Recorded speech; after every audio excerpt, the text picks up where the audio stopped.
ಎಲ್ರಿಗೂ ಜೈ ಭೀಮ್ ಸರ್. ಏನು ಕೋಲಾರ ಜಿಲ್ಲೆ ಕಾಂಗ್ರೆಸ್ ಇದೆಯೋ ಇಲ್ಲ ಗೊತ್ತಾಗಲಿಲ್ಲ ನನಗೆ. ಯಾಕಪ್ಪ ಅಂದರೆ ಕೋಲಾರ ಜಿಲ್ಲೆ 5 ಶಾಸಕರು ಕೊಟ್ಟಿರೋ ಜಿಲ್ಲೆ ಇದು ಕಾಂಗ್ರೆಸ್ ಪಕ್ಷಕ್ಕೆ. ಇವತ್ತು ಕಾಂಗ್ರೆಸ್ ಪಕ್ಷದ ಬುನಾದಿ ಕೋಲಾರ ಜಿಲ್ಲೆ. ಇಲ್ಲಿ JDS ಫೈಟ್ ಮಾಡಬೇಕು, ಇಲ್ಲೋ ಕಾಂಗ್ರೆಸ್ ಫೈಟ್ ಮಾಡಬೇಕು ಅಂತಿದ್ದ ಸಮಯದಲ್ಲಿ ಕಾಂಗ್ರೆಸ್ಗೆ ಹೆಚ್ಚು ಬಹುಮತ ಕೊಟ್ಟಂಥ ಜಿಲ್ಲೆ ಇದು. ಯಾರೋ ಒಬ್ಬರು ಸಚಿವರಾಗ್ತಾರೆ, ಕೋಲಾರ ಜಿಲ್ಲೆಗೆ ಅಭಿವೃದ್ಧಿ ಆಗ್ತದೆ ಅಂತ ಹೇಳ್ಬಿಟ್ಟು ಎಲ್ಲರೂ ಸಾರ್ವಜನಿಕರೆಲ್ಲ ತುಂಬ ಖುಷಿಯಾಗಿದ್ದರು. ಇಷ್ಟು ದಿನದಿಂದ ಸಿದ್ದರಾಮಯ್ಯನವರಿದ್ದಾಗ ಮೋಸ ಮಾಡಿದ್ರು, ಈಗ DK ಶಿವಕುಮಾರ್ ಸರ್ಕಾರ ಕೂಡ ಕೋಲಾರ ಜಿಲ್ಲೆಗೆ ಮೋಸ ಮಾಡಿದರು. ಪಾಪ SN ನಾರಾಯಣಸ್ವಾಮಿ ಅವರು ಹೇಳ್ತಾ ಇದ್ರು, ನನಗೆ ತುಂಬ ನಂಬಿಕೆ ಇತ್ತು ಅಂತ. ನಂಬಿಕೆ ದ್ರೋಹ ಅನ್ನೋದೇನಿದ್ರೆ ಅದು ಕಾಂಗ್ರೆಸ್ ಪಕ್ಷದಲ್ಲಿ. ನಾರಾಯಣಸ್ವಾಮಿ ಫಸ್ಟ್ ನೀವು ಅರ್ಥ ಮಾಡ್ಕೊಳ್ಳಿ. ನೀವು ಯಾರಿಗೂ ಕೂಡ ಸಿದ್ದರಾಮಯ್ಯನವರು ಅದೇನೋ ಟೋಲ್ ಏನೋ ಕೊಟ್ಬಿಟ್ರೆ ಕೋಲಾರಲ್ಲಿ ಅದು ಹಿಡ್ಕೊಂಡು ನಾನು ಗೆಲ್ಸ್ಕೊಂಡು ಬಿಡ್ತೀನಿ ಅಂತ ಒಂದು ವಾಯ್ಸ್ ಮಾಡಿದ್ರಿ. ಅದಕ್ಕೂ ನಿಮಗೆ ಬೆಲೆ ಕೊಡಲಿಲ್ಲ. ಇಡೀ ಜಿಲ್ಲೆಯಲ್ಲಿ ಕಾಂಗ್ರೆಸ್ MLAಗಳು ಸಹ ನನಗೆ ಸಪೋರ್ಟ್ ಕೊಟ್ಟಿದ್ದಾರೆ. ಕೋಲಾರ ಜಿಲ್ಲೆಗೆ ಯಾರೋ ಒಬ್ರು ಆಗಬೇಕು, ಮಂತ್ರಿಗಿರಿ ಕೊಡಲೇಬೇಕು, ಅಭಿವೃದ್ಧಿ ಆಗ್ಬೇಕಾದ್ರೆ ಅಂತ ಹೇಳಿದ್ರಲ್ಲ ಪುಣ್ಯಾತ್ಮರು MLAಗಳು ನಿಮ್ಮ ಜೊತೆಗಿದ್ದವರು. ಎಲ್ಲರೂ ಸೇರಿ ರಾಜೀನಾಮೆ ಕೊಟ್ಬಿಡಿ. ಹಂಗಾದ್ರೆ ಕಾಂಗ್ರೆಸ್ ಪಕ್ಷಕ್ಕೆ ಕೊಟ್ಬಿಡ್ರಿ, ಮಾತು ಒಂದು ಸರಿ ಉಳಿಸ್ಕೊಳ್ರಿ. ಒಬ್ಬ ದಲಿತರಿಗೆ ಬಲಗೈ ಜನಾಂಗಕ್ಕೆ ಸೀಟ್ ಸಿಗ್ತದಂದ್ರೆ ಯಾರು ಕೂಡ ಬೆಂಬಲ ನಿಲ್ಲೋದಿಲ್ಲ. ಇದು ಎಲ್ಲ ಕಾಂಗ್ರೆಸ್ ಪಕ್ಷದ ಮುಖಂಡರು ಕೂಡ ಗಮನದಾಗ ಇಟ್ಕೋಬೇಕು.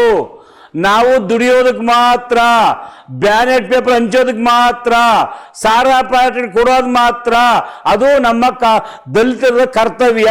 ಫಸ್ಟ್ ಇದನ್ನ ಯಾಕೆ ಇಟ್ಕೊಂಬಿಡಿ. SN ನಾರಾಯಣಸ್ವಾಮಿ ಅವರಿಗೆ ಮಂತ್ರಿ ಸೀಟ್ ಕೊಡ್ತಾರೆ ಅಂದ್ರೆ ಎಲ್ಲಿ ಕೊಟ್ಟರು? ಖರ್ಗೆ ಅವರು ACC ಪ್ರೆಸಿಡೆಂಟು. ನಾನು ಹೇಳೋದು ಕಾಂಗ್ರೆಸ್ ಇದು ಎಲ್ಲೇನು ಕೊಟ್ಕೊಂಬಿಡಿ. ಜಿಲ್ಲಾವಾರ ಕೊಡಬೇಕಾಗಿತ್ತಲ್ಲ ನಾರಾಯಣಸ್ವಾಮಿ, ಜಿಲ್ಲಾವಾರ ಕೊಡಬೇಕಾಗಿತ್ತು.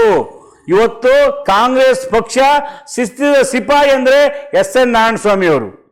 ಎಲ್ಲೂ ಕೂಡ ಪಕ್ಷಕ್ಕಿಂತ ಪಕ್ಷಕ್ಕೆ ಆರೋ ಕೆಲಸ ಮಾಡಲೇ ಇಲ್ಲ ಮನುಷ್ಯ. ಒಂದೇ ಪಾರ್ಟಿ, ಅದು ಕಾಂಗ್ರೆಸ್ ಪಾರ್ಟಿ. KH ಮುನಿಯಪ್ಪನ ನೇತೃತ್ವದಲ್ಲಿ ಕಾಂಗ್ರೆಸ್ ಪಾರ್ಟಿ ಸೇರಿದ್ರು. ಇವತ್ತು ಕೂಡ ಕಾಂಗ್ರೆಸ್ ಪಕ್ಷದಲ್ಲಿ ಅವರೇ ಅಭಿವೃದ್ಧಿ ಮಾಡ್ಕೊಂಡವ್ರೆ, ಕಾಲಹರಣ ಮಾಡ್ಕೊಂಡಿಲ್ಲ SN ನಾರಾಯಣಸ್ವಾಮಿ ಅವರು. ಬೃಹತ್ ಆಕಾರವಾಗಿ ಬೆಳ್ಕೊಂಡು ಬಂಗಾರಪೇಟೆ ಕ್ಷೇತ್ರನ ಒಂದು ಹೆಂಗೆ ಬಂಗಾರಪೇಟೆ ಕ್ಷೇತ್ರ ಅಚ್ಚುಕಟ್ಟಾಗಿ ಮಾಡ್ಕೊಂಬತ್ತೆ ಬಂದಿದ್ದಾರೆ ಅಂದ್ರೆ ಆ ಚಂದಾಗಿ ಅಭಿವೃದ್ಧಿ ಮಾಡ್ತಾರೆ ವ್ಯಕ್ತಿಗ ಕೊಟ್ಟಿದ್ದರೆ ಇವತ್ತು ಮಂತ್ರಿ ಸೀಟು. ಇಡೀ ಜಿಲ್ಲೆ ಇವತ್ತು ಕಾಂಗ್ರೆಸ್ ಪಕ್ಷದಿಂದ ಕೊಂಡಾಡ್ತಾ ಇತ್ತು. ಆ ತರ ಕೆಲಸ ಮಾಡ್ತಾ ಇದ್ರು SN ನಾರಾಯಣಸ್ವಾಮಿ ಅವರು. ಜಿಲ್ಲೆಯಲ್ಲಿ ಸಾಕಷ್ಟು ರೂಪಾ ಅವರಿದ್ದಾರೆ, ಪುತ್ತೂರು ಅವರಿದ್ದಾರೆ, ಇವರ ನಡುವೆ ನಾರಾಯಣಸ್ವಾಮಿ ಅವರು ಇದ್ದಾರೆ. ಒಳಜಗಳಗಳಿಂದಾನೇ ಈ ಪೋಸ್ಟ್ ಸಿಗ್ಲಿಲ್ಲ ಅನ್ನೋದು ಎಲ್ಲರ. ಇಲ್ಲ ಸರ್, ಒಳಜಗಳ ಬಿಟ್ಟು ಆಯಾ MLAಗಳೆಲ್ಲ ಸೇರಿ ನಾವು ಕೋಲಾರ ಜಿಲ್ಲೆಗೆ ಮಂತ್ರಿ ಕೊಡಿ ಅಂತ ಹೋಗಿದ್ರು.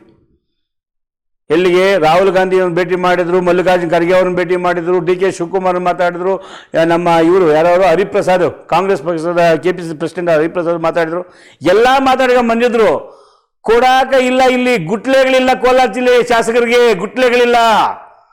ಕಾಂಗ್ರೆಸ್ ಪಕ್ಷವನ್ನ ಕೊಡಬೇಕು ಅಂತ ಹೇಳೋ ತಾಕತ್ತು ಯಾರಿಗೂ ಇಲ್ಲ. ಅದು SN ನಾರಾಯಣಸ್ವಾಮಿಗಿತ್ತು. ಇವನ್ ಕೊಡಬಾರ್ದು ಅಂತ ಮಾಡಿದ್ರು ಅಷ್ಟೇ ಕಾಂಗ್ರೆಸ್ ಪಾರ್ಟಿ. ನಾನು ನಿಜವಾಗ್ಲೂ ಹೇಳ್ತೀನಿ, ಕಾಂಗ್ರೆಸ್ ಪಾರ್ಟಿ ಬಲಗೈ ಜನಾಂಗಕ್ಕೆ SC ST ಮಾಡಿದ್ದು ದ್ರೋಹ. ಇದು ಬಹಳ ನೋವಾಗ್ತದೆ. SN ನಾರಾಯಣಸ್ವಾಮಿ ಅವರು ಕಾಂಗ್ರೆಸ್ ನಿಷ್ಠಾವಂತ ಕಾರ್ಯಕರ್ತ. ಆತ ಶಾಸಕರಾಗಿರ್ಬೋದು, ಪ್ರಾಮಾಣಿಕ ವ್ಯಕ್ತಿ. ಎಲ್ಲಾ ಜಾತಿಗಳನ್ನ, ಎಲ್ಲಾ ಕುಲಗಳನ್ನ, ಎಲ್ಲರನ್ನು ಒಗ್ಗೂಡಿಸ್ಕೊಂಡು ಹೋಗುವ ವ್ಯಕ್ತಿ ಯಾರನ್ನಿದೆ ಕೋಲಾರ ಜಿಲ್ಲೆಯಲ್ಲಿ, ಅದು SN ನಾರಾಯಣಸ್ವಾಮಿ. ಅದು KH ಮುನಿಯಪ್ಪನವ್ರು ಬಿಟ್ರೆ SN ನಾರಾಯಣಸ್ವಾಮಿಗೆ ಆ ತಾಕತ್ತಿದೆ. ಅದನ್ನ ಇವರೆಲ್ಲಿ ಗಟ್ಟಿ ಮಾಡ್ಕೊಂಡ್ಬಿಡ್ತಾರೋ, ಇವ್ರು ಕೊಟ್ಬಿಟ್ರೆ ಏನಾಗ್ಬಿಡ್ತಾರೋ ಅಂತ ಹೈಕಮಾಂಡ್ ಇರೋದಲ್ಲ ರೀ. ಕೋಲಾರ ಜಿಲ್ಲೆಗೆ ಮಾಡಿದ ಮಂಗಳಾರತಿ, ಕೋಲಾರಕ್ಕೆ ಕೊಟ್ಟಂತ ಚೆಂಬು, ಇದು ಎಂಟ್ರಾನ್ಸ್ ಮಾಡಿದ ಗೋವಿಂದ. ಜೈ ಕಾಂಗ್ರೆಸ್.